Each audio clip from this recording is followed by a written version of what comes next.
monthly meeting, virtual. So here we go. The new president of the MAS, Mark Jobe. I know. I know most of everybody that's on tonight. I've watched everybody come in. It's cool. I know Vaults is on and Trina is on. Matt is on, the treasurer. Conrad's on. I haven't seen Gunner yet tonight sign in, but I'm sure he'll be by. But that's your board. There's our beautiful mugs. We're a beautiful group. So first I want to thank everyone that is a volunteer within the organization. I'm not going to call out anybody specific, but I know there is numerous great number of volunteers that keep this operation running. It runs very well as I'm getting indoctrinated into how we are doing business yet, because this isn't my first time on the MAS board. It's a very efficient machine, even though we are in these kinds of conditions where, we can't see each other, we can't get together, but we can operate this way virtually, and this is fabulous. I am a social person. This part is difficult for me because here I am sitting in my office talking to myself, and that's hard for me. But thank you, volunteers, all of you. But I said I wasn't going to name anybody specifically, but Dave Faulkner, I think. I know he had a prior commitment for tonight's meeting. I don't think he's on. But Dave, thank you, because I know it's being recorded. Right, Conrad? It's being recorded? It's being recorded. Yes, it's being recorded. All right, then that's the other probably. I should let everybody know that this meeting is being recorded and we will be posting it online.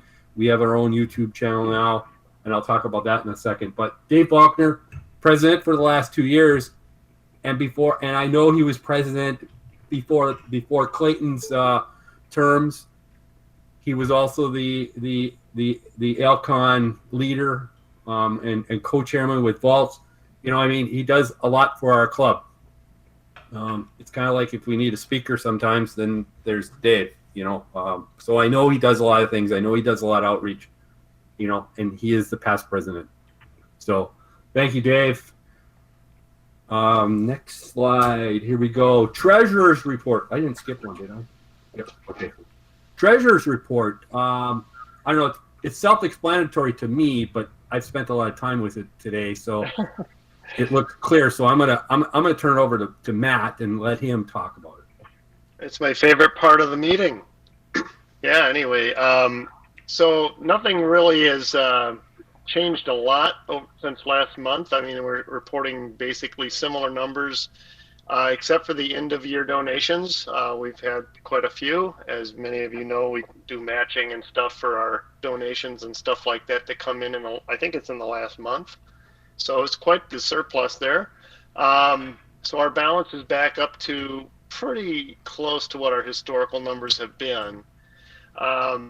We have all but almost entirely paid off, as far as I'm aware, the own and roof repair. We have one more check for about 2,000 something that has already cleared. I just don't have the number in front of me. But this is for December, so that will show up in the January report. But I think that's pretty close to the end of that. PayPal, we get a lot of memberships through that, and that's pretty much what it was this time around. We sometimes keep a balance in there to help buy things from cloudy nights or other places. That helps us a little bit, but I also will be transferring money out of the PayPal account over to the main account, and we are looking at some ways of diversifying our accounts so that we'll end up with more than one account in the future here. Just for the sake of separating them into more of a checking and a savings kind of a thing, but there's stories behind that. Anyway, I guess I'll mention it, even though this is more of Steve's thing here, but I'll mention that the membership is up quite a bit here for this month, last month coming in. Maybe Steve Emmert, are you on? Do you want to try to explain? Our number went up a lot, and that's what I'm trying to figure out. But it's always good that we're holding our own here during this whole pandemic thing, that our club is actually flourishing. We're getting stuff rebuilt and prepped for the future. So Yeah, well, I don't really have any good.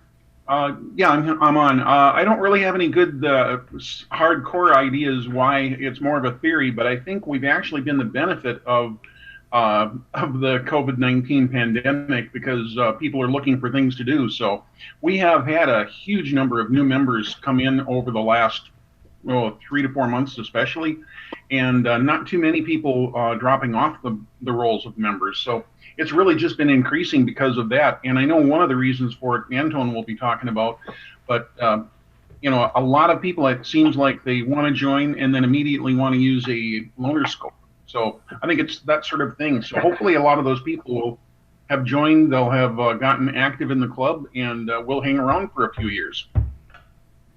And I just want to express my gratitude to the people who are faithful members. It's a really great organization, and the people who donate to it and also volunteer, obviously, they're the ones that keep this thing going and making it such an attractive club to be a part of, and a fun club to be part of. I've really enjoyed that myself. So back to you. Thank you. Mark. Thank you, Matt. Thank you for Unless that. there's any questions, I guess. Oh, yeah. Any Is there any questions? All right, time's up. Moving along. Hey, the MAS is going Hollywood. Check out our YouTube channel. The link is there. I put the link there because I knew it was going to be recorded. The slide deck will go up. So that will be available for everyone to check out. And what our intention is to use this thing to post our monthly meetings. We probably can go and harvest the previous meetings and get those up there too. It's something I know that we just started, and it's going to grow. I know that. I think it's going to be a great addition. I think I was looking around. We're not the only club that has a YouTube channel, so it's kind of cool. Yeah, if I could add real quick, Mark, to that, Volts and I got that started because we have some really great materials that have been scattered to a lot of different YouTube sites and things like that, and some that were just sitting in people's SD cards somewhere. So we're going to try to harvest those, get them up there. If you're not a subscriber, just look up Minnesota Astronomical Society. You'll be able to find it easily. And if you're not a subscriber, go to the main page and you'll get the introductory video, which was made a few years ago. And our former president, Dave, is one of the stars of that show. And really, they do a great job of explaining so many features of the club. So I was just so excited to find that already existed, and we could lead off with that. So that's about it for that. Thank you, Matt, for that. And I look forward to that thing growing. So, Loaner Scope program. Anton, if you're on, unmute your mic here. Take care of this. This is awesome. Yeah. Well, last year we loaned telescopes 87 times. And as Steve just said, oftentimes it was a new member who had just signed up and then asked to borrow a telescope. Now, there was some concern mentioned the last couple of meetings that maybe we needed more loaner telescopes. I will say this, that last year we were able to serve everyone who requested a telescope. They may have had to wait a month, but there was nobody who didn't get a telescope. So the number that we have is enough. Of course, the standard reminder, members can request telescopes on our website under members loaner scope program. And just be aware that here over the winter months, Steve and I will be pulling telescopes out for some repair and replacement. So they'll be there'll be a couple cycling in and out of service. So that's about it. Thank you, Anton. And, terrific job. Thank you for your diligence and your service on that. And, this has been a tough time. Or maybe it's been an easy time because they just pull up to your driveway and pick it up. So that's easier. Yeah. So Thank you for that. You're welcome.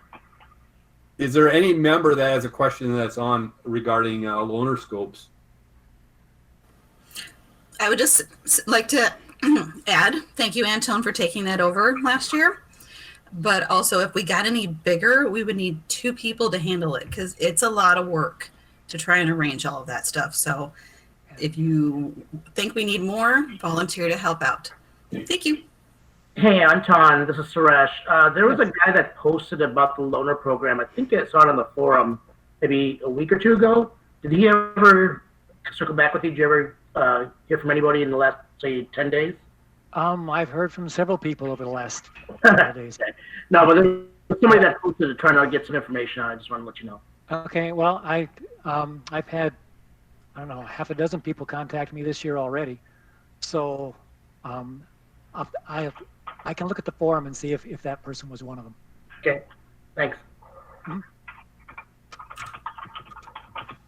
So I hate to dwell on the past but I'm going to, just because it's really just because of the conjunction. You know, I got to see a little bit on each side of the cloudy night of the 22nd, and it was fabulous. And I asked Conrad to provide a picture just so I had a picture for the slide. But you know, and did everybody know that last night was last quarter moon? Did anybody see it? No. Just thought I'd throw that out there. So next celestial events before the next meeting. So it looks like we have a bunch of conjunctions with Mercury and Saturn and Jupiter and Mercury and the moon. And then there's the ones that I'm just kind of being a smart aleck about is the Saturn-Sun conjunctions that you should be careful. You know, I guess we'd have to go to like the solar telescopes that NASA runs, because I think that would be the only place we'd be able to see them if they're not directly on the plane.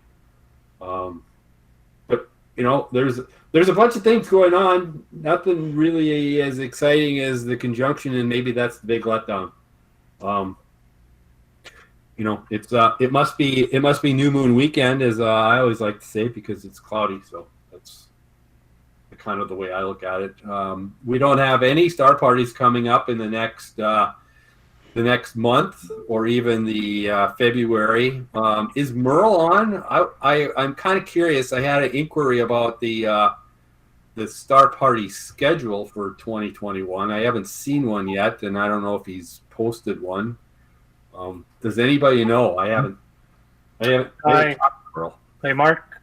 Yes. I have a schedule done. I was running it past our committee, but I will be posting that probably in the next few days, maybe over the weekend. That would be awesome, Merle, because somebody asked, and I don't know if it was a member or which it was, but you know, somebody asked me, and I go, well, it's kind of early, because I think it was over the weekend even, and I go, we're only 3 days into this year, and you're already asking for the schedule. I know it typically comes out. So yeah, Jerry Jones told me he was working on getting that list ready. I need to contact the LLCC to see where our standings are before I can commit to any star parties up there. Yeah, I understand that, Ken. Thanks, Ken. And then the CGO committee, I don't know, you guys sprinkle some in too, I believe, but I believe you guys probably work with Merle on that too, right? No, they're on their own. They're doing their own. Okay. I'm just worried about the public nights. All right. Thanks, Yeah, Merle. and then I'll wait till the public night. This is Suresh again. I'll wait for the public night schedule to be published, and then I'll look to see where to stick the BSIG observing sessions in. Yeah, that shouldn't be a problem, because you like the full moon nights, for sure. It's usually the only things we can get. So that's all I got. We don't have any star parties scheduled, and it looks like the governor opened it up for outside activities. He opened that up a little bit more to 250 people. But I don't see where that's going to help us too much. It would probably be if something special was going on, if there was a big event. I certainly I certainly then that would be nice, but I don't see anything going on unless we all of a sudden get this big comet, which we don't know of yet. So that would be the only thing I think that would cause some excitement. So the beginners special interest group meeting is coming up. As you can see, this is an image from Mike Shaw, and Mike Shaw is the speaker for that, and it's coming up January 23rd at 10 a.m. Now that's a time change because originally on all the schedules, on all the calendars, it was at 1 p.m. Yeah, what happened was Mike had another commitment that he'd forgotten about. And so a few days ago, he pinged me and said, hey, can we change the time? So that's basically what happened. I can read up a little bit about what he's going to discuss, Mark. Well, it's on the homepage, Suresh. If anybody wants to look at it, and everybody within the club knows who Mike Shaw is. I don't know if that's necessarily true, but basically, these are some of our largest talks that we ever get in terms of attendance. So this is basically about landscape imaging. People don't understand the topic name here, and so anybody with a camera and a tripod can do this. So it's a really nice way for people that are trying to get into photography or night sky imaging to learn about how to do it. Because Mike is pretty much a professional at this. He's really good. He's a very good teacher. So I invite you guys to attend this one on the 23rd. Is that all? Yeah, that's okay. Like you said, the synopsis is on the website. Just to let you guys know, the February one is also posted, and that Dave Faulkner is going to be talking on February 13th, it's another Saturday, at 1 p.m., and his topic is going to be the mythology of the night sky.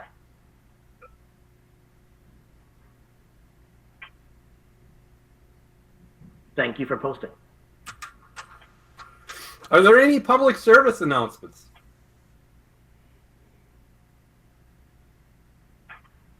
I do know for anybody that, I know this has been a topic of public service announcements in the past. I do know that the computer and all the equipment to run the imaging rig at CGO is back up and running. So, I guess all we need is a clear night and everybody be ready to go again there. So that's there. So if you've received training, it's ready to go. If you need training, you can always send an inquiry to that group, and if it works out for their schedule, I'm certain they would entertain it. I spoke with Jerry. I don't know if Jerry's on, but Jerry told me that he does not have any awards this month, and that's cool. But he did say get out there and observe. That's Jerry's thing. I talked to him a couple nights ago, and he's all fired up. He's got his little dome. He's going back there and sitting in his dome and looking at the northeastern sky. Hey, Mark, can I ask a quick question? Yeah. That's Matt. As the meeting was beginning, we were getting a question from a member about how to get involved with things, and we have a great new imaging rig down at CGO. And can you give a brief description of what you were saying about getting involved with utilizing that or other kinds of things in the club? Sure. Let me see if I can ad-lib something together. So, you're correct, Matt. There is a newly installed as of last summer. We installed an ME2 Paramount with. And it has a plane wave and a Takahashi telescope on, and each telescope has its own camera. The plane wave isn't quite ready to go yet. We're still hammering some bugs out on the user instructions because we want you to go down there and have success. But I know the Takahashi is running. And is running very well. Doug was just down there Friday or Saturday night. I don't remember. Whichever night was clear, he was down there. Monday night. I was down there on Monday night. Oh, Monday night. That's right. Yep, Monday night. So he's down there Monday night, and he used it, and he produced an awesome image, which you'll see in a little bit. And so I know that works, and I know that if somebody is interested, and if it works out, Doug would certainly run you through the training.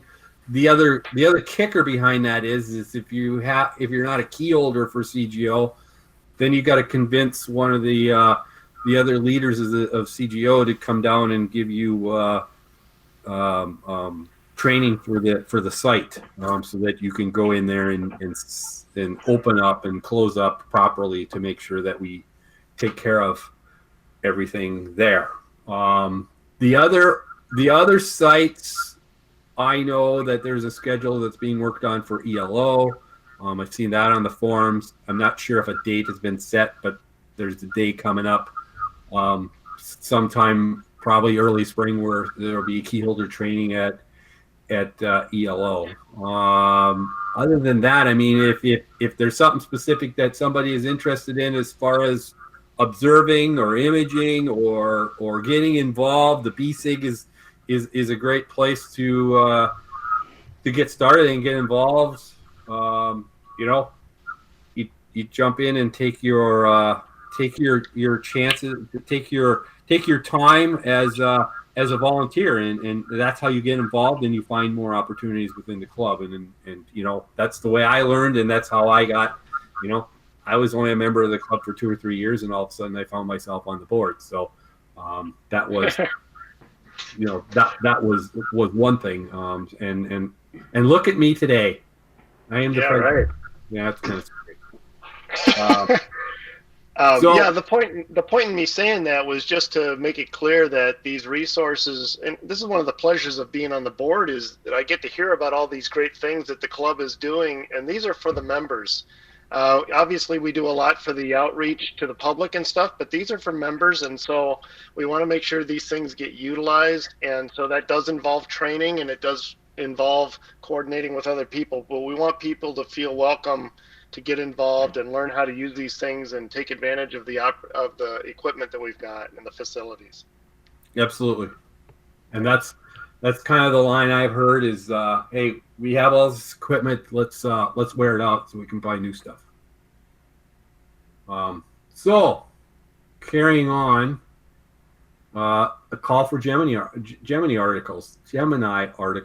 I know Father Brown and Brian, they would take any and all articles, and I mean, it says anything there. I think if you had just an experience, you could certainly write about that, and working with Father Brown, you certainly would get that published. And I've heard him say that if every member provided him just one article, he would have enough articles forever, for a long, long time. So if you have something, it doesn't have to be a huge thing. It doesn't have to be a 5-pager. If you have just a short paragraph, something that you want to discuss or something that you saw, or, you probably haven't visited anything, but you probably have had an experience, at least during this COVID. So send him your article. And he's a good proofreader too. So, he'll pretty it up for you too, a little bit. I mean, give him the good stuff to work with, and then he'll clean it up for you. Yeah, he and Brian do a fantastic job. Well, the deadline for the February issue is January 15th. I think that's also Merle. That was a thing in there for, hey, Merle. That's the question. Brian was looking for it, the schedule for the star parties. I knew it was somewhere. So we used to have this thing about better know a constellation, and I don't see any reason why we should have stopped just because we had COVID, because I was looking back, and the last time we had it was the last time we got together, and I'm going, well, why can't we have this again? So if anybody is interested in providing something, I would even deviate and say, why does it have to be a constellation? Why can't it be something else? So if there's an object or something that you want to talk about, hey, certainly get a hold of me and I'll plug you in. And you know, I'll do the Father Brown thing. You know, if every member did that, you know, and it's not that hard. I mean, I'm certain that if any one of us was put on the spot, we could talk about something astronomy related for a good bit of time. So to pick a constellation and do a constellation, then I think that would be great. So contact me if you're interested. I'll get you in next month's program. Yep. And if you need the book, I have the book. I have the binder. We don't need the binder. We could just go on the fly, Trina. Yeah, I know. But if you were looking for some like old ideas or anything, I've got it. We could do that. Thanks, Trina. Yep. The next meeting, February 4th, 7 p.m. It's going to be an online meeting again, and the featured speaker is going to be me because we're going to talk about the budget. But I have had conversation with Ahmed, and we are looking for maybe a couple of maybe members to just entertain us. And I don't know what Ahmed's got in mind. He'll let me know. Hey, Mark. Yes. I'm signed up for entertainment on the 4th. Are you really? I am. I talked to Ahmed about it, and I'm going to talk about the coder up at Eisenhower. Oh, yes. Cool. Does that I'm mean that there's something happening? Oh, just great and wonderful things once we're done with COVID. Okay. I'll keep waiting. All right. So, Ron, give us a little teaser. That wasn't good enough teaser for me. Who knows how many people know what a coder is? Oh, I know. Okay. So, the Eisenhower Observatory is an observatory that's been on top of the old Eisenhower High School since 1955 when they built it. The school moved out in '83. The telescope remains, and a group of volunteers have been providing views to the night sky for all sorts of the general public. Well, several years back, after the passing of Dr. Schultz, they were getting rid of the vapor coater that he had to coat mirrors. So it's a large bell jar, 16 inches in diameter, and you put a glass blank in there. You suck it down to a great vacuum, and then you vaporize aluminum that settles on the surface of your mirror and recoats your mirror. And so we've been running that for members who want to recoat a mirror that's been oxidized over time, or maybe one that's just finished construction. It's been a while since we had one out of construction. That's been kind of nice. So you can complete the process of building your own telescope mirror by watching it get silvered underneath the purple plasma of our coder. So, going to talk more about that on the 4th. Back to you, Orion Gandalf. Thank you, Ron. Thank you for that. That's going to be excellent. I can't wait. So now that takes us up to our feature presentation tonight. Mr. Charles Allen. I am going to stop sharing, and I'm going to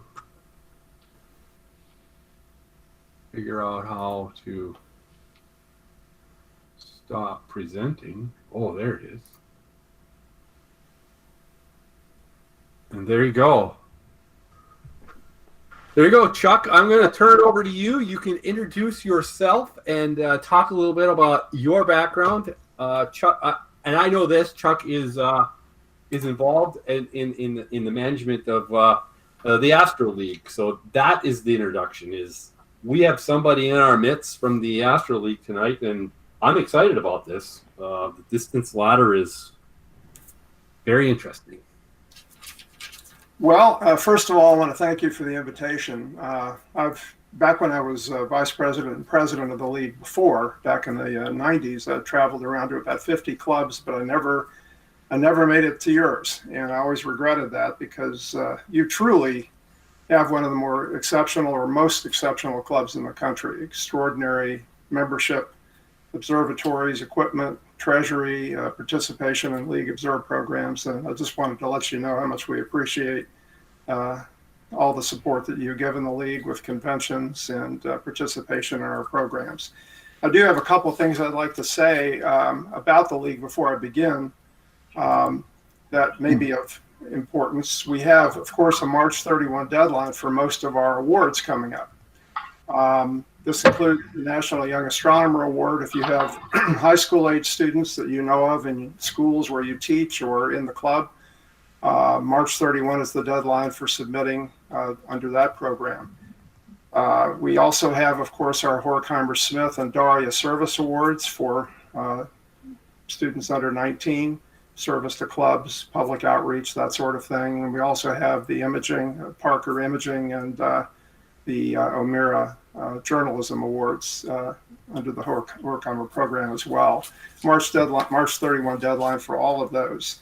We also have a series of adult awards, of course, the Webmaster Award, the Mabel Stearns Newsletter Award.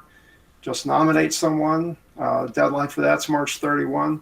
We also have a new award that has not been announced yet. It'll appear in the March Reflector, and that is the Williamina Fleming Imaging Award. This is a new award that's consistent with our efforts during the 75th anniversary year of the League in 2021 to recognize key women in astronomy and in the League's background. Actually, the 3 longest serving members in our history were all women, and they have been a backbone to this organization since its inception. And this award is for imaging for adults 19 and over who are female. And we do this because we want to encourage women in participation in astrophotography. Those who perhaps are not involved because they feel like they're competing with famous astrophotographers who have tended to be male in the past. So that award deadline will be May 31st because it won't get announced in Reflector until March. So keep that in mind as well. Also, if I may ask, if you know of a treasurer in your midst or someone else in your club who has perhaps bookkeeping or CPA experience, we need a nominee for treasurer of the Astronomical League. To get on the ballot, we need a name by March 31st, and I certainly would think this would be a great opportunity for someone who wants to get involved with the Astronomical League at the national level. If anyone has any questions about the duties and what that involves, profit and loss statements, budgets, that sort of thing, just contact me. My email is really tough to remember. It's chuckallen@gmail.com, so just send an email to me. One last comment I'd like to make before beginning the program is about our convention in Albuquerque. We're in constant touch with Embassy Suites. We are dealing with very strong restrictions on group meetings in New Mexico, quarantine requirements from out-of-state visitors and that sort of thing. So we are not going to put the registration website link up until March 1st. We're going to make a call about this in late February and see where we are, but we just don't feel that we can, with any justification, start the registration process quite yet. So we're going to wait till March 1st on that. So if you can't find a way to register for the convention, that's why. It'll be delayed a little bit. Okay, that said, we're going to talk tonight about the cosmic distance ladder. And it's called the ladder because, like a ladder, you take one step first, and if you don't take that step, you'll never make it to the next step. So the development of our understanding of distances in the universe has been a step-by-step process, each depending on the step taken before it. And that's what I'm going to take you through tonight a little bit. So now let me get to the presentation view here. And this will take just a second.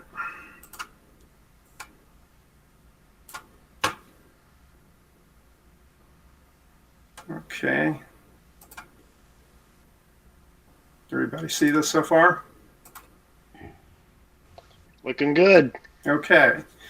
What you're seeing here is an image that was taken a little more than 100 years ago of M51. And at that time, just 100 years ago, no one really knew what these things were. These were called spiral nebulae, and there was a great debate about the nature of these things, and it was conducted at the Smithsonian Institute.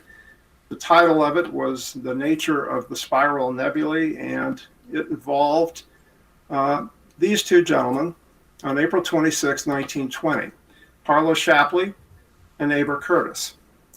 Parlow Shapley took the position that the spiral nebulae were objects perhaps lying at the outskirts of the Milky Way. He based this on the fact that another astronomer named von Manen had apparently, over a period of time, observed rotation in M101, and the fact that the great nova that appeared in Andromeda, which we now know to be a supernova, was too bright. Therefore, Andromeda had to be relatively close. So Parlow Shapley's position at that time was that the Milky Way was basically the island universe, and that everything was either in it or a void beyond it. Aber Curtis took the position that Immanuel Kant originally postulated many years before, that these spiral nebulae were other island universes like the Milky Way and at great distances. He felt there were too many novae appearing in Andromeda to be a small object within the Milky Way, and he felt that von Manen was simply wrong in his estimations, that he had been able to determine some rotation in M101. That would be possible, of course, if M101 were a small object close to us, but certainly not if it were a galaxy at a great distance. The problem faced by the people during this great debate in Washington was that we had no way to determine distances to the spiral nebulae at that time. And this is where the distance ladder comes into play. And it goes all the way back, ironically enough, to a foot race that was conducted 2,797 years ago. Let me explain. What you're looking at here are the ruins of the Festival of Zeus grounds at Olympia in Greece. It's in Western Greece. And what you're seeing here along this area here are the treasuries where offerings were made. Sacrifices occurred in this location here. The baths were here. The men would sit around in baths and drink wine. Wrestling occurred in the Palestra, located here. The priests' headquarters were here. This is where the athletes were housed who participated in athletic competitions. The Temple of Zeus was here. One of the seven wonders of the ancient world was housed there, a statue of Zeus. And over here were the areas where people were greeted and registered for various events at the festivals of Zeus. They were held every 4 years. There were philosophy readings, parades, there were baths, exhibits, banquets, and of course athletic competitions. Initially, for the first 13 festivals of Zeus, beginning in 776 BC, there was only one athletic event. And it was called the Stadion race. And it was conducted on this ground up here, a racetrack up here. Later, other events were added after the first 13 Olympiads held every 4 years, or festivals of Zeus. Other events were added, longer races, wrestling, boxing, javelin, long jump, and so forth. Became what we know of as the ancient Olympic Games. The Stadion race became the dominant event, however, for all of the festivals of Zeus that followed. And one of the most incredible things, if there are any of you who have ever tried to research your own club's history and find, well, gee, it's really hard to get all the facts straight about what happened in 1930 or 1940, and I've done that with the Astronomical League, finished a project that's really spanned some 20 years, and have been successful in digging it all out, but it takes time. It's hard to do. So it should be especially fascinating that, rather remarkably, we know the winners of the Stadion race for the first 254 festivals of Zeus, spanning 1,013 years. Most incredible record-keeping accomplishment in history. The winners of this race, which might be thought of as a 200-meter race, were an olive branch. That's what they got. But when they got home, they were treated as heroes for the rest of their lives. They didn't pay taxes anymore. They couldn't pay for food anywhere. They had forts named after them. They received heroes' welcomes when they came home. They were national city-state heroes for the rest of their lives. Indeed, the 4-year period after the person won this race was, in Greek history, named after that individual. And so that's part of the reason we know the winners of the races, because Greek history was actually written in terms of the names of the winners of this one race. The first winner of the race was a young man by the name of Corybus of Elis. Elis was a town about 5 miles away. He was a cook's assistant, about 20 years old. In those days, of course, the race was conducted on the track. There were about 40,000 people who watched the race, amazingly enough. They had heats and then a final. The event reached a final in which approximately 8 runners would run. They started on a stone track, basically a row of stones that would allow their toes to get some grip for the start. And he won the race in about 20 seconds and became famous for 30 centuries as a result of it. So sometimes your 15 minutes, or even in this case 20 seconds of fame, can actually last you for quite a long time. Studies of the stayed, which is where the story begins for our distance ladder, has to do with how far he actually ran when he won that first race in 776 BC. And this is where historians have gotten involved, examining the ruins at Olympia and also the historical records kept throughout Greece about the length of the stade, S-T-A-D-E. Generally, it was thought to be 600 Greek feet. A Greek foot was about 11.6 inches approximately. There's some thought that the Roman foot may have been involved, which was about an inch longer. And so the Olympic stade would mean that, based on the Greek foot, was that the race was 176.4 meters. If it were based on the Roman foot, it would be about 184.8 meters. Those are the two most likely distances for the stade. And this is where our story begins. In order for us to determine distances to galaxies, to determine the distance to the stars, to determine distances to the sun and the moon, we have to first know how big the Earth is, as you will see. And this gentleman, Eratosthenes, was the first to attempt to do this. Now, he was born in Libya, which was then part of Greece, and moved to Athens, and then was assigned to Alexandria, Egypt, also part of the Alexandrian Empire at that time, as the chief librarian at the Great Library at Alexandria. He was a geographer, a mathematician, a poet, and an astronomer. He measured the tilt of the Earth's axis. He gave us the leap day. And at age 36, in about 240 BC, he set out to measure the size of the Earth. His method was very simple. He was visiting the town of Syene down the Nile and noticed, as he looked down a well, that the sun's rays on June 21st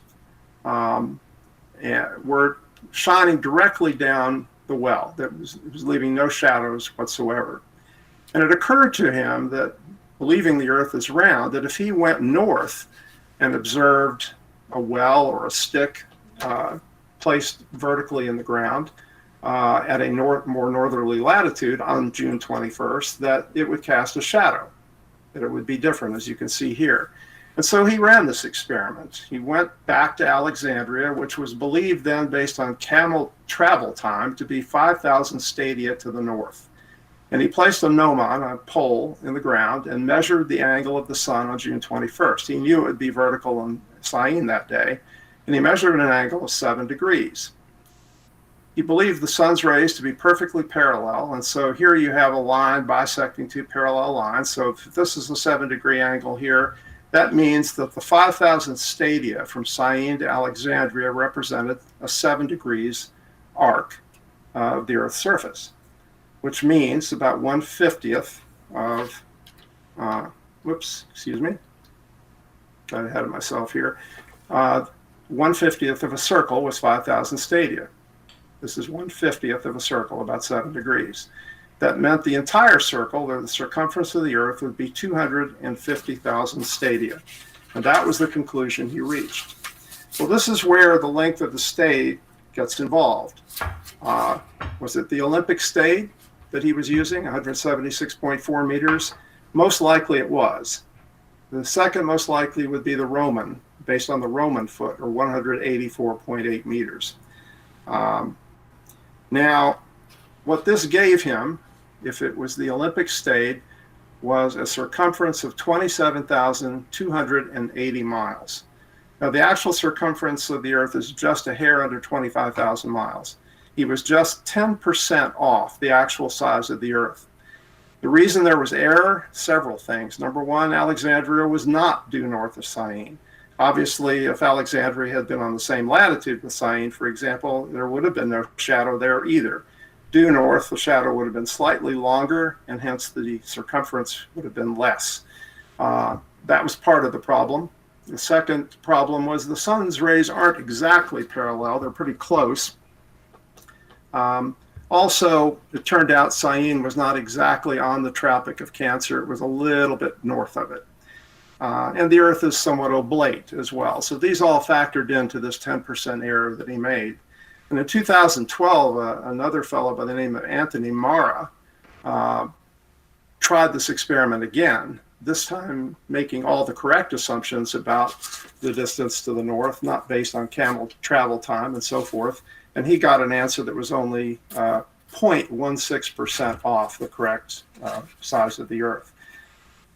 Knowing the Earth's size opened up the beginning of the distance ladder process, because now that we knew the size of the Earth, it was possible to begin to think about how far away the moon is and how big it is. Once you know how far something is, how big it is really simple. You simply measure the angle and do a little trig, which the Greeks understood. But the distance is tricky. But the person who undertook this was a fellow by the name of Hipparchus. Now, Hipparchus was born 4 years after Eratosthenes died. And at about 189 BC, rather, he set out to measure the distance to the moon. And he made a number of assumptions that were important to this. One assumption, which is really more of an observation, was that during a total lunar eclipse, it was determined that the Earth's shadow at the moon's distance was about 2.5 times bigger than the apparent diameter of the moon. And we can see this, of course, when we observe a total solar eclipse by watching the curvature of the umbra. Another assumption he made was what the Greeks knew mathematically, was that any ball of any size, basketball, on up to a planet, at the Earth's distance from the sun, casts a shadow that's 108 times longer than the diameter of the ball. Now, I've represented it here as a very truncated image, and it's very important to understand that the real shadow looks more like this down here. It's a very long, narrow shadow, 108 times longer than the diameter. The important reason I'm pointing this out to you is if in this diagram you'll notice there's a big difference between the distance from this point to the front side of the Earth and this point to the center of the Earth. But in reality, that difference is not very much at all, as you can see here. So keep that in mind. I'm doing this for illustration purposes only. Knowing from Eratosthenes that the diameter of the Earth was about 8,000 miles, he knew that the Earth's shadow was about Hipparchus knew that the Earth's shadow was about 864,000 miles long. That's almost exactly the diameter of the sun, by the way, just for curiosity. From that, he realized that the moon, believing it to be almost as far from the sun as the Earth is, he believed that the Earth's shadow, or the moon's shadow rather, was also 108 times longer than its diameter. The only problem is we didn't know the diameter of the moon, so we don't really know the length of the shadow. If we could determine that, we'd know the distance to the moon. So how did he do this? Well, he did a little thought experiment, a little geometrical thought experiment. What he's going to do is take the moon and its shadow and flip it around like this. Now here's where this center of the Earth and front side of the Earth kind of get mixed up in the diagram, but just keep your focus on the center of the Earth here. He realized that if he flipped the moon's shadow down, he could complete two triangles that again had a bisector bisecting two parallel lines. That angle A of the moon's shadow would be the same as angle A of the Earth's shadow because there are two balls. They each have a shadow 108 times longer than the diameter. He knew that at the moon's distance, the Earth's shadow was 2.5 times longer than the moon's diameter. But he also knew that these two triangles triangles here and here are similar triangles because they're created by this bisection of two parallel lines. So all the sides exist in a 1 to 2.5 ratio, which means that the distance from the Earth to the moon is 1 part in 3.5 parts of the length of the Earth's shadow. In other words, 1 out of 3.5 parts of 864,000 miles gave him a distance to the moon of 246,857 miles. And that is right in the middle of the actual range of distance to the moon, which is 226 to 252,000 miles. An extraordinary bit of work on his part. Armed with this information, we moved on next to how far is it to the sun. Now that was a tough one. Nothing casts a shadow on the sun. The solution would actually take 1,900 more years before we could figure out how far it was to the sun. Actually, someone tried it in ancient Greek days.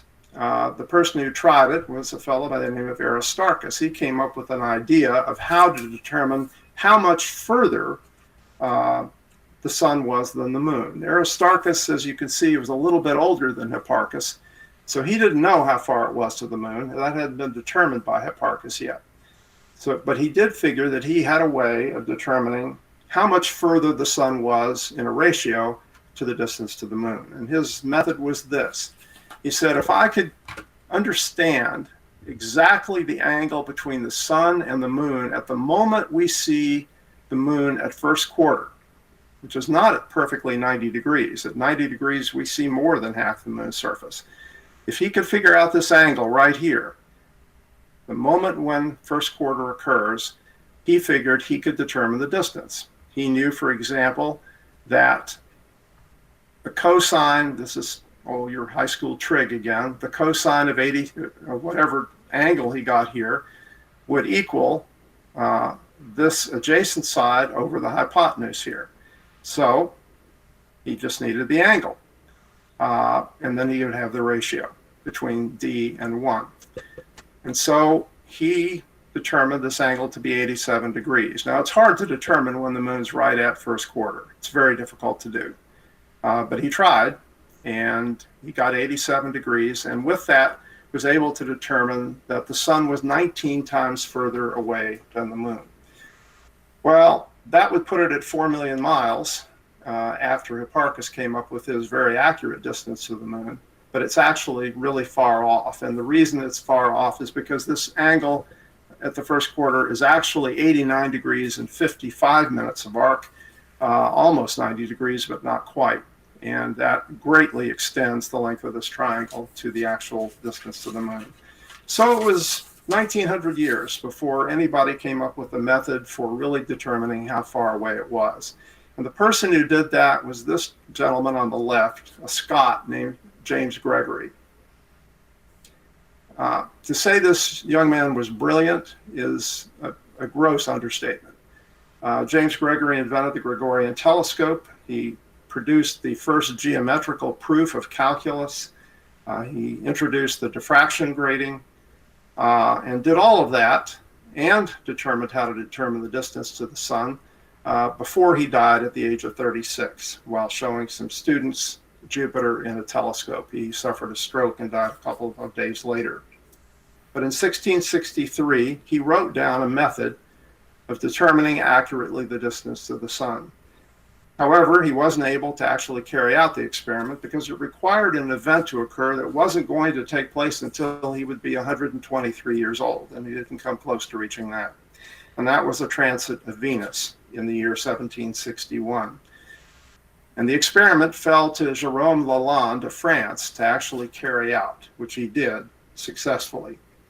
Now, you need to bear in mind before we talk about James Gregory's method that Kepler in the early 1600s had determined the ratio of the distances of the planets from the sun in relation to the Earth's distance. He did this based on their orbital periods. He knew, for example, that Venus was 72% as far away from the sun as the Earth was. And the same for all the other planets. He knew the ratios. He did not know the distances. It could have been thousands of miles or millions of miles, but he knew the ratios of them. So if it were possible to determine the distance of the Earth from the Sun instantaneously, we would know the distances to all of the planets. And then by looking at their angular size, we'd know their sizes too. So this experiment was critical to our understanding of our solar system. Now, the method Gregory proposed was this. He said, let's have two observers on the Earth, let's say hypothetically 3,600 miles apart, observe Venus during the transit and very carefully measure the locations where Venus appears on the sun's disk.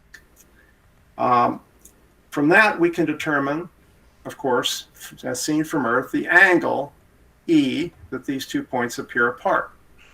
Because we know Venus is only 72% as far as the Earth is, we divide E by 72 to get the angle that these 2 points would appear if you were on Venus looking at these 2 points on the sun's surface. So for example, if the observers on the Earth would see these 2 points at, say, 5/1000ths of a degree apart, someone on Venus would see them at 8/1000ths of a degree apart.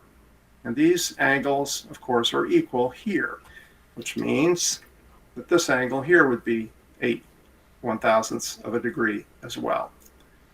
And we can divide that in half.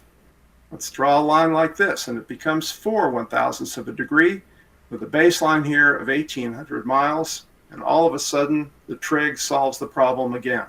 The tangent opposite over D, the tangent of that angle of 0.004 is 1,800 over D. And that gives us a distance of 26 million miles to Venus. We know that is only 28% of the distance to the Sun, and that gives us a distance to the Sun of 93 million miles. And Jerome Lalande did this. Now, some of you will be reading that Edmund Halley came up with this method, but Edmund Halley published the same method Gregory did, but did it after Gregory died. Whether he knew of Gregory's work is unknown. But what about the stars? Obviously, it works to determine the distance to the Sun if we can create a baseline of 3,600 miles.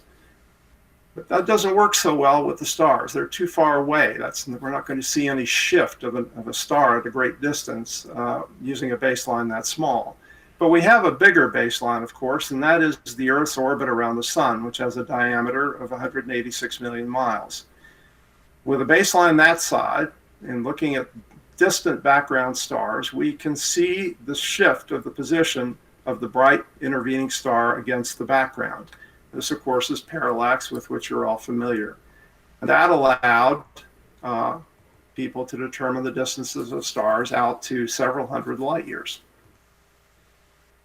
Meanwhile, at Harvard College Observatory, a group of ladies known as computers were working with Edward Pickering, who was the director of the Harvard College Observatory until 1919. He was Harlow Shapley's predecessor there.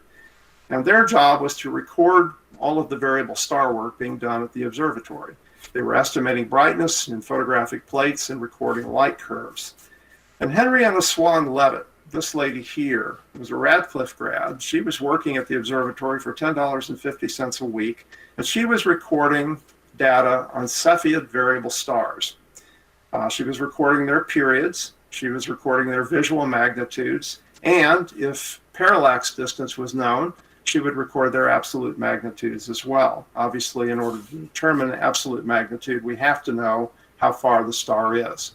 For example, if a star is +3 magnitude and lies at 32 light years, then its absolute magnitude is +3, because 32 light years is the standard distance that we use, 1 parsec, when we talk about absolute brightness. The Cepheid variables have telltale light curves. So you can spot a Cepheid very carefully, very easily rather, when you determine that the light curve has a certain shape. And she began noticing over time that there was a relationship between the absolute magnitude of Cepheid variables and their period. Now I'm going to take you through this kind of slowly, not because it's hard, but maybe my chart's not the best in the world. But let's take two stars that she determined were Cepheid variables from their curves, alpha and beta. Both had a period of 2 days. They both had known parallaxes, 32 light years and 320 light years.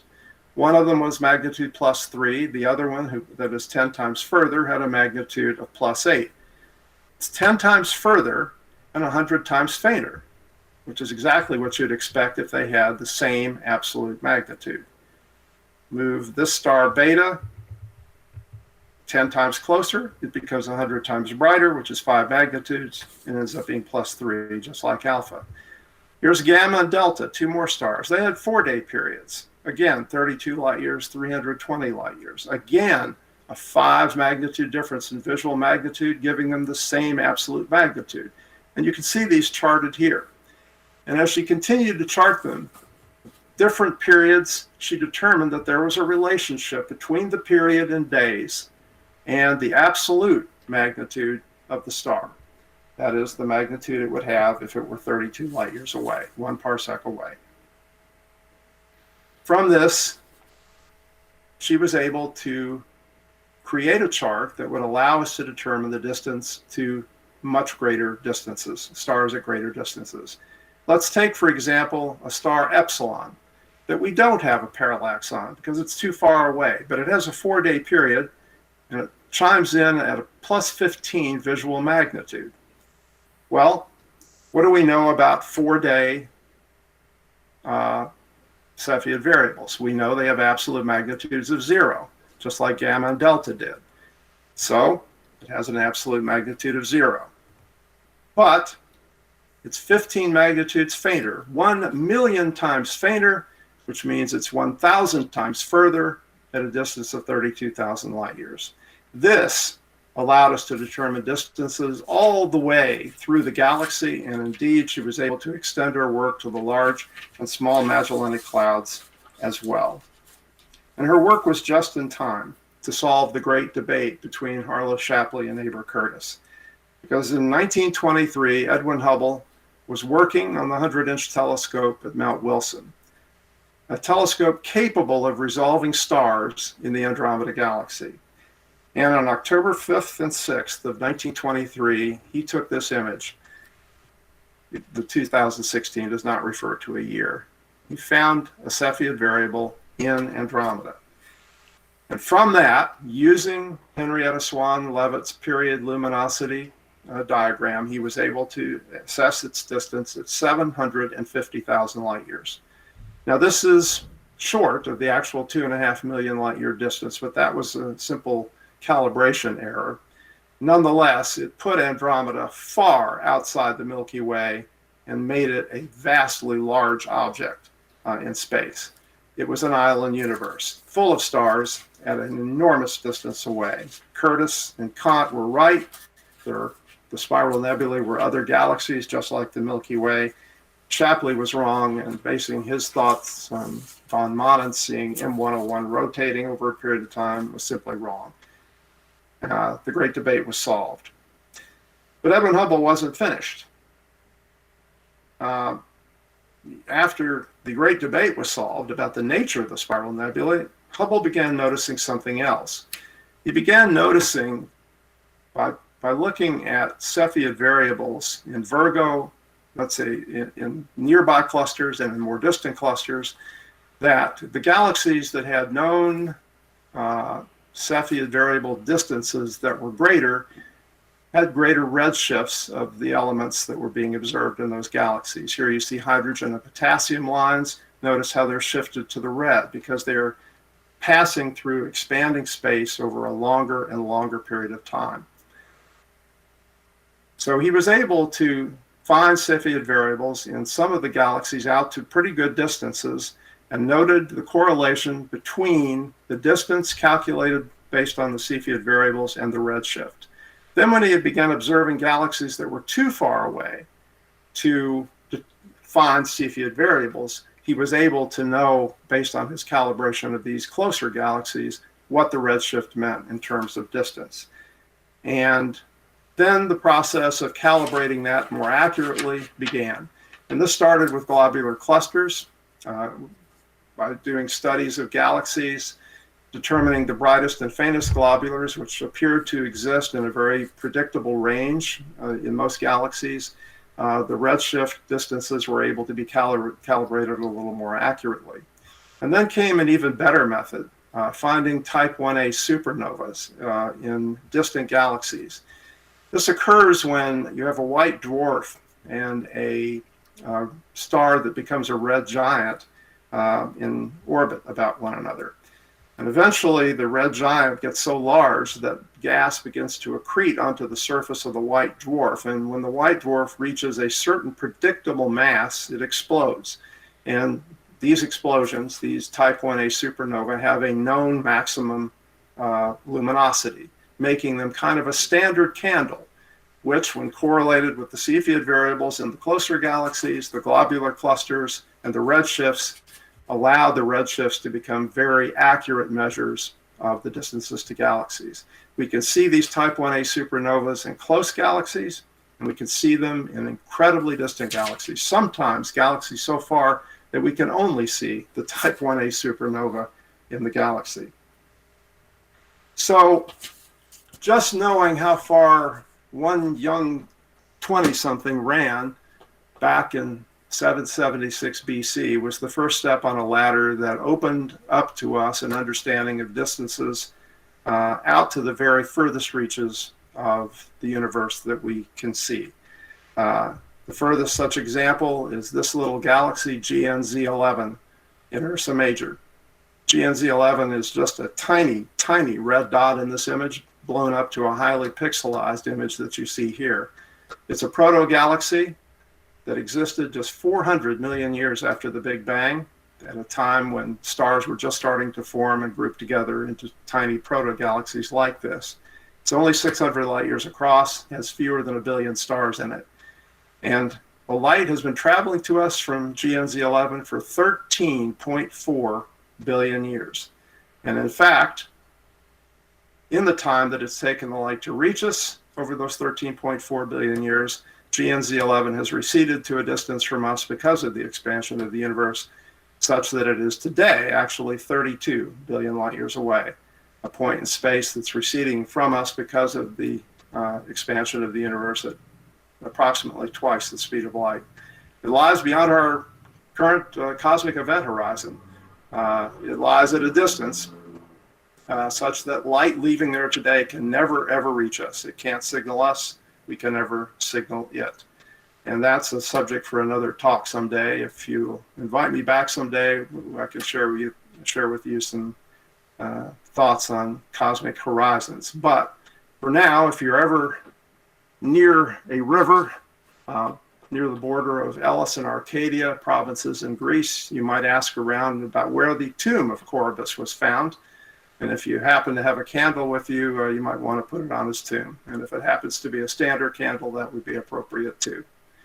So that's it. And I will stop sharing at this point and open it up to any questions anyone might have. Thank you very much, Chuck. That was quite the presentation. I enjoyed it very much. I hope the rest of the members did. And I want to open it up for questions to the membership that's online tonight. And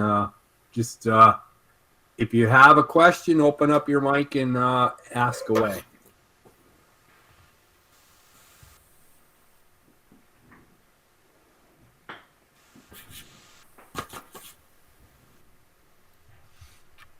Hello, this is Mark here. I got a bit of a question. I remember well enough as a teenager seeing an old chart that showed the various definitions of units of measure.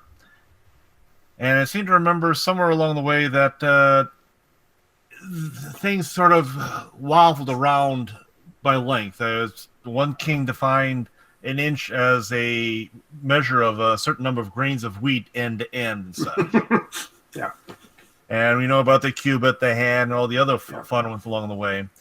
The standardization of that was more met, not too many, by France and such, about 17 or 1800s. They got more set measures of what it was.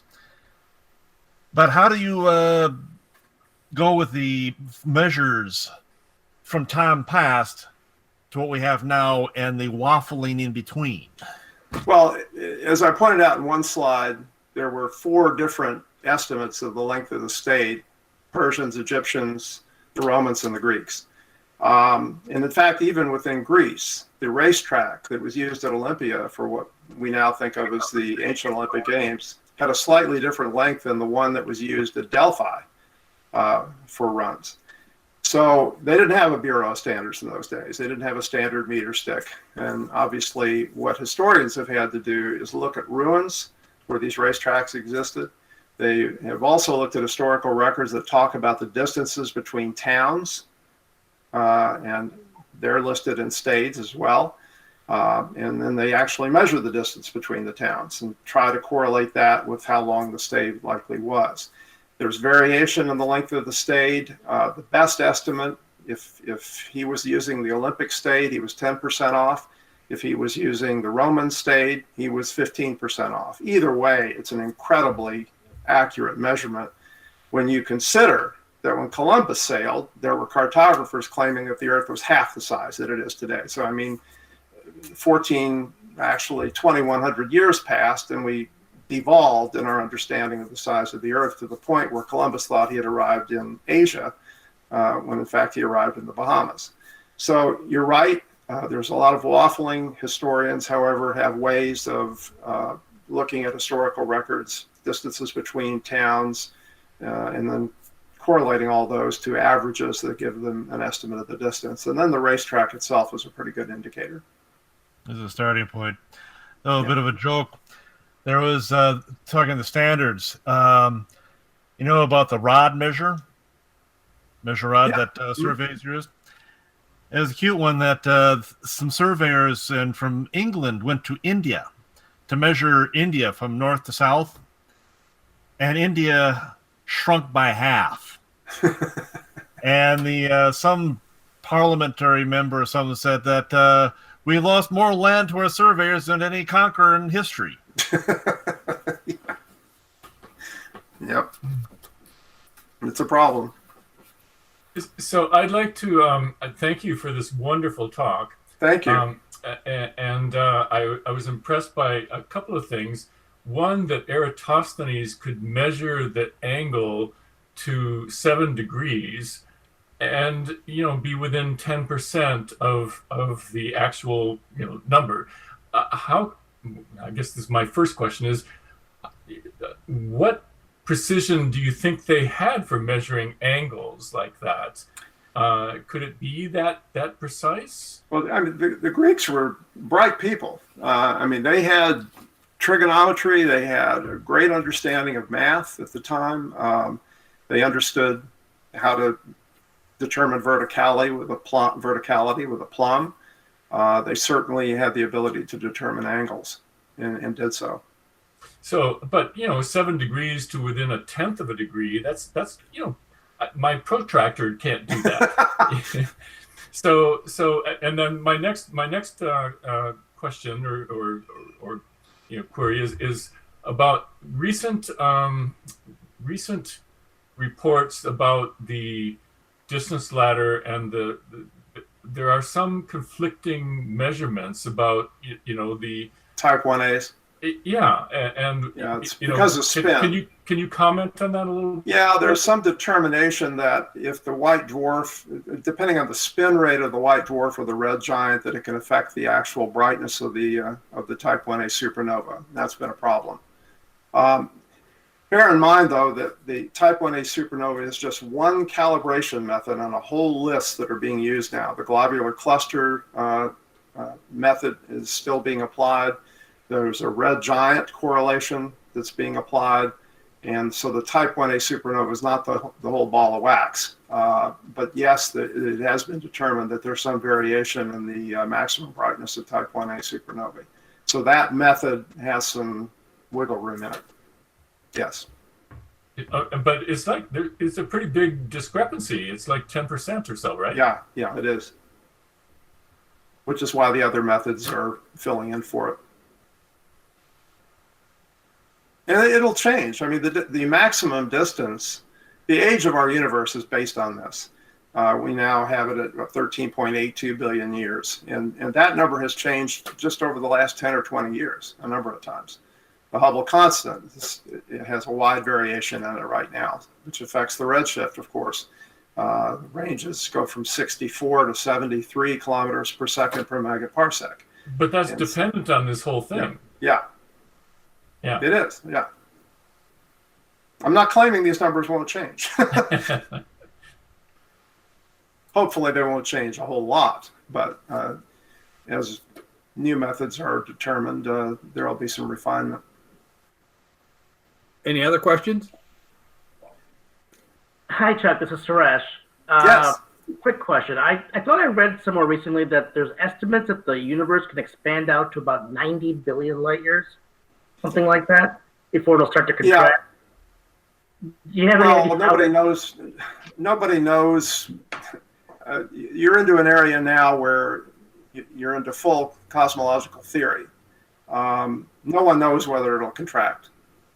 Right now, it's accelerating in its expansion. It has been since about 8 billion years after the Bang. And at that rate, it's not going to contract at all. It's a, that's a difficult problem. Now, what we call the observable universe extends with a radius of 46 billion light years. And what does that mean? Well, that means if you have something whose light has had 13.8 billion years to reach us, which is the furthest it could possibly have reached us in the time the universe has been around, in the time that the light has made that journey of 13.8 billion light years, that galaxy has receded because of expansion to a distance of 46 billion light years. So 46 billion light years is the location today of the furthest things we can see today, whose light's been traveling to us for the full length of the history of the universe. Now, GNZ 11 is the furthest galaxy we've seen. It's at 32 today, and its light has been traveling to us for 13.4. Now, this doesn't mean there are not things beyond 46. That's just the limit of our observable universe. And a radius of 46 billion miles is used by astronomers as the edge, if you will, of the observable universe. There's another horizon beyond that at 62 billion light years radius. And that's the location of the furthest things we will ever see when we see them. That's stuff that started shining, whose light is going to have to cover 16 billion light years to reach us. And when it finally gets here, we'll know that it's out at 62. Anything beyond that, it's just, we don't know. I mean, we won't ever be able to see it, and no matter how long ago the light left there, it'll never reach us. So this is the Cosmic Horizon program I was alluding to, and I'd be happy to share that with you at some later invitation. Thank you. Little question on that, Mark again. Yes. You mentioned by light measure methods of seeing by light, and I take it radio astronomy or X-ray and such. Might there be possible other methods of detecting past that might be explored? Past what? Outside of beyond light methods of detection. Because you said we can detect the light. I take it they also mention that includes radio and X-ray and such. Yeah, even gravity waves. Nothing can travel faster than the speed of light. So these cosmic horizons are determined by the speed of light and we have a cosmic event horizon around us, which is at 16 billion light years.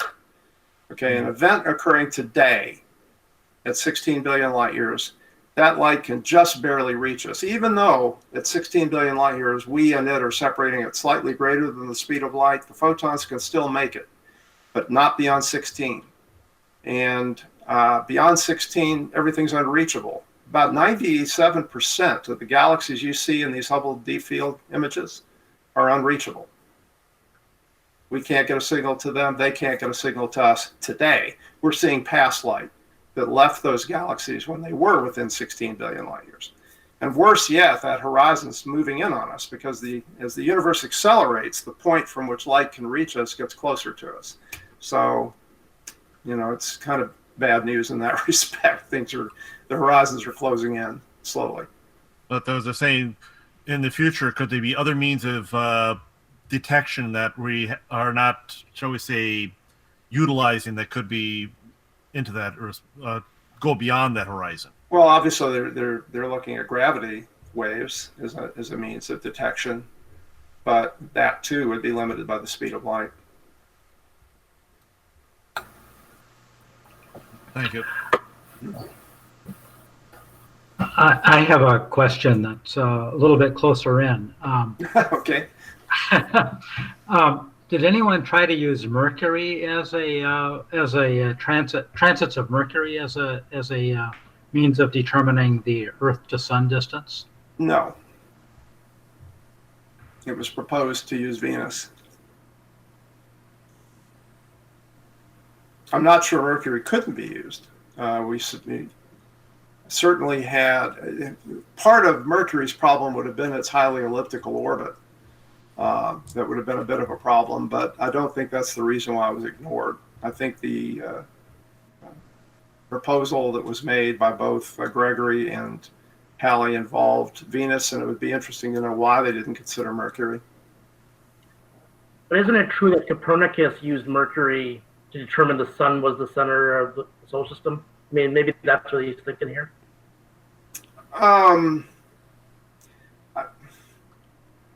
Copernicus basically operated from the principle that we call the Copernican principle, that it's usually a mistake to assume that you occupy a special position as an observer. You know, the Ptolemaic methods had looked at epicycles and all these crazy ways to explain retrograde motion and so forth. And Copernicus just said, look, let's simplify this a little bit. And everything he observed, Mercury included, seemed to back his position. And he simply did it at a time when he could get by with it, which Galileo only barely did. Chuck, I have a question for you. Yeah. Yes. So I think one of the rungs of the ladder that we missed, or that you didn't address, was just the square law and straight up photometry. Mm-hmm. I think we went from parallax right out to Cepheid variables. Could you talk about photometry in this? Well, the inverse square law is at the heart of everything that I covered in the middle part of the program. I mean, the idea that you have two Cepheid variables with the same period, and one's five magnitudes fainter, which means it's 100 times fainter or 10 times further. That's the inverse square law built right into it. Right, but how about just the distance to other stars, not to, in our galactic neighborhood, beyond the parallax? Well, that's what the period luminosity did. Okay. Yeah, I mean, the problem with just applying inverse square law to it is that you have to know something about the luminosity of the star. You can't just look at how bright it is and determine its distance. You have to have something more. But once you have an understanding that you've got a standard candle out there, a Cepheid variable of a certain period has a certain absolute magnitude, now you can observe its visual magnitude and calculate how much further it is than the standard 1 parsec distance for absolute magnitude. And it worked like a charm, as you saw. She was able to determine distances to stars in the Magellanic Clouds. They're well outside the galaxy. She would have been considered for a Nobel Prize. She died of cancer. 4 years after she died, the Nobel Prize Committee contacted Harlow Shapley with regard to a nomination for her for the Nobel Prize. Unfortunately, they don't award the prize posthumously. She certainly deserved it. Wow. Well, thank you very much, Chuck. Thank you. I'm interested in some of your other talks, so maybe we gotta work on the program and figure out how to squeeze you in again. I love doing it, and I love meeting with all of you. It's been a real pleasure tonight, and I appreciate the invitation. You bet. So, one last reminder for everyone that's still online is that don't forget the BSIG meeting. It's a very good program. Mike Shaw is, I agree, one of the best. And I urge you to look it up, check it out on our homepage, and we'll see you there. 10 o'clock. 10 o'clock. I know even I saw on the website that there is still a conflicting time. I still saw 1 o'clock p.m. time on there. Don't get that confused. The homepage says that it's 10 a.m.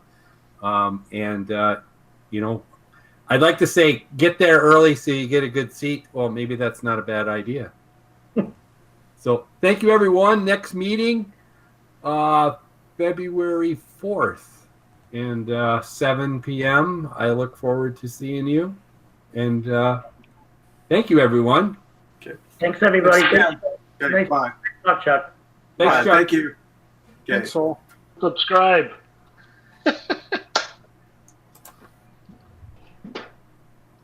You can watch it again on YouTube. Thank you, Chuck. That was excellent.